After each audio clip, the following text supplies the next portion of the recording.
ದಾವಣಗೆರೆ ದಕ್ಷಿಣ ವಿಧಾನಸಭಾ ಕ್ಷೇತ್ರದ ಉಪಚುನಾವಣೆ ಹಿನ್ನೆಲೆಯಲ್ಲಿ ಕಾಂಗ್ರೆಸ್ ಪಕ್ಷದ ನಿರ್ಧಾರಗಳು ಮುಸ್ಲಿಂ ಸಮುದಾಯದ ತೀವ್ರ ಅಸಮಾಧಾನಕ್ಕೆ ಕಾರಣವಾಗಿವೆ. ಈ ವಿಚಾರವಾಗಿ ಬೆಂಗಳೂರಿನಲ್ಲಿ ಮೌಲಾನಾ ಶಬೀರ್ ಅಹಮದ್ ನದ್ವಿ ಹಾಗೂ ಮುಸ್ಲಿಂ ಸಮುದಾಯದ ಇತರ ಮುಖಂಡರು ಪತ್ರಿಕಾಗೋಷ್ಠಿ ನಡೆಸಿ ಕಾಂಗ್ರೆಸ್ ವಿರುದ್ಧ ಆಕ್ರೋಶವನ್ನು ವ್ಯಕ್ತಪಡಿಸಿದ್ದಾರೆ. ಸಾಮಾನ್ಯವಾಗಿ ಮೃತಪಟ್ಟ ನಾಯಕರ ಕುಟುಂಬ ಸದಸ್ಯರಿಗೆ ಟಿಕೆಟ್ ನೀಡುವ ಪಕ್ಷದ ಸಂಪ್ರದಾಯ ಇದೆ.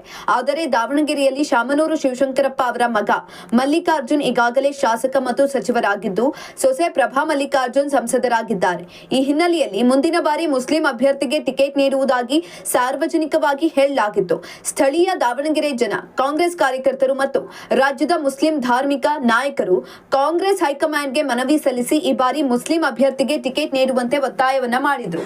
ಆದರೆ ದುರಾದೃಷ್ಟವಶಾತ್ ಮುಸ್ಲಿಂ ಅಭ್ಯರ್ಥಿಗೆ ಟಿಕೆಟ್ ನೀಡದೆ ಮತ್ತೆ ಅದೇ ಶಾಮನೂರು ಕುಟುಂಬದವರಿಗೆ ಟಿಕೆಟ್ ನೀಡಿದ್ದರಿಂದ ಇಡೀ ದಾವಣಗೆರೆಯ ಮುಸ್ಲಿಂ ಸಮುದಾಯದಲ್ಲಿ ಭಾರಿ ಆಕ್ರೋಶ ವ್ಯಕ್ತವಾಗಿದೆ ಅಂತ ಸಮುದಾಯದ ನಾಯಕರು ತಿಳಿಸ್ತಾ ಇದ್ದಾರೆ.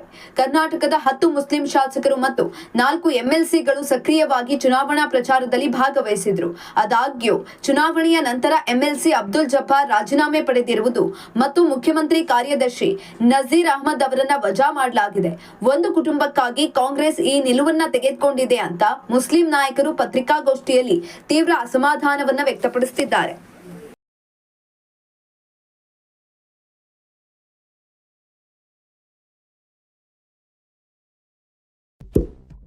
ಇಂತಹ ಇನ್ನಷ್ಟು ವಿಡಿಯೋಗಳಿಗಾಗಿ ಲೈಕ್ ಮಾಡಿ, ಫಾಲೋ ಮಾಡಿ, ಶೇರ್ ಮಾಡಿ.